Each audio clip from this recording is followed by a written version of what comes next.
इन खबर यूपी में आप सबका स्वागत है। मैं हूं हसीन अहमद। केशव प्रसाद मौर्य जो कि उप मुख्यमंत्री हैं उत्तर प्रदेश सरकार में, उन्होंने साफ तौर पर कहा कि जातिगत जनगणना करवाना में कुछ भी गलत नहीं है और जातिगत जनगणना करवाने के पक्ष में सरकार है।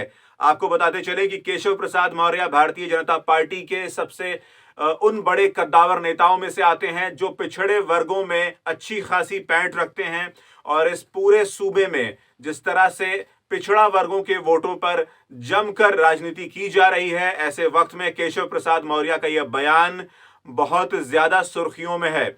आपको बताते चले कि केशव प्रसाद मौर्य ने कहा कि पार्टी कराना चाहती है, भारतीय जनता पार्टी जातिगत जनगणना के समर्थन में है, लेकिन विपक्ष ऐसी स्थिति पैदा कर रहा है, इस तरह से जताने की कोशिश कर रहा है कि हम जातिगत जनगणना के खिलाफ हैं। वहीं उन्होंने यह भी निशाना साधते हुए कहा कि रालोद की बात की जाए, समाजवादी पार्टी हो, बहुजन समाज पार्टी हो, कांग्रेस हो, रालोद हो, आरजेडी हो, इन तमाम पार्टियों को सिर्फ और सिर्फ जातिगत जनगणना के मुद्दे पर सियासत करनी है। उन्होंने कहा कि इससे पहले वो सभी लोग एक कुंभकर्णी नींद में सो रहे थे और आज उनको याद आया कि जातिगत जनगणना करवानी चाहिए। इससे पहले सियासी दलों ने इस तरह की बातें नहीं की थी और अब इस पे अपनी सियासत चमकाना चाहते हैं। इसके साथ ही साथ उन्होंने विपक्ष पर निशाना साधते हुए यह भी कहा कि जब आप गठबंधन में बाकी लोगों के साथ मिलकर, बाकी पार्टियों के साथ मिलकर कांग्रेस में केंद्र और राज्य के साथ वहां पर सरकारें चला रहे थे, केंद्र में आपने कांग्रेस के समर्थन के साथ वहां पर सरकारें चलाई, उसके अलावा अपने राज्यों में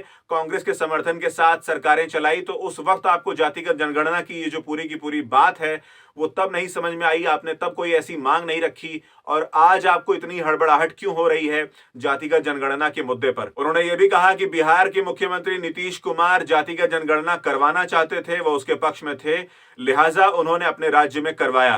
केंद्र सरकार सभी राज्य सरकारों को यह अधिकार देता है कि वो अपने राज्य में अपने सहूलियत के हिसाब से जातिगत जनगणना करवा सकते हैं, लिहाजा ये कोई विवाद का विषय नहीं है। आप आराम से अपनी समझ, अपनी सहूलियत के हिसाब से अपने राज्य में आप जातिगत जनगणना करवा सकते हैं। इसके ऊपर सियासत करना सिर्फ बेईमानी है और जिस तरह से लोकसभा का 2024 का चुनाव अगले साल होने वाला है, उसको देखते हुए साफ तौर पर हम कह सकते हैं कि उत्तर प्रदेश में फिलहाल जिस तरह से जातिगत जनगणना का मुद्दा हावी होता नजर आ रहा है, आने वाले वक्त में ये और विकराल रूप धारण करने वाला है। वहीं केशव प्रसाद मौर्य ने साफ तौर पर कहा कि तमाम सियासी दल, चाहे समाजवादी पार्टी हो, बसपा हो, कांग्रेस हो, रालोद हो या बाकी तमाम पार्टियां हो, सबका मकसद केवल और केवल एक है, एक ऐसी छवि तैयार करो, एक ऐसा परसेप्शन बिल्ड करो पब्लिक के लिए कि लगे कि भारतीय जनता पार्टी चाहती ही नहीं है कि जातिगत जनगणना होनी चाहिए, जबकि हम इसके पक्ष में हैं।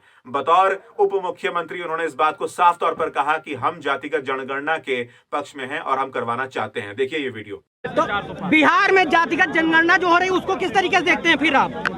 केंद्र में सरकार आपकी है, जहाँ पर भी जनगणना हो रही है जातिगत या अन्य प्रकार से, उस राज्य सरकार का विषय है। तो वो संविधान के खिलाफ कर रहे हैं क्या? मैं कैसे कह दूंगा? केशव जी आप जाति जनगणना के पक्ष में है कि नहीं? जाति जनगणना निश्चित तौर से हूँ, जाति जनगणना के पक्ष में है। तो एक तरफ आप कह रहे हैं ऐसी तमाम जानकारियों के लिए बने रहिए इन खबर यूपी के साथ।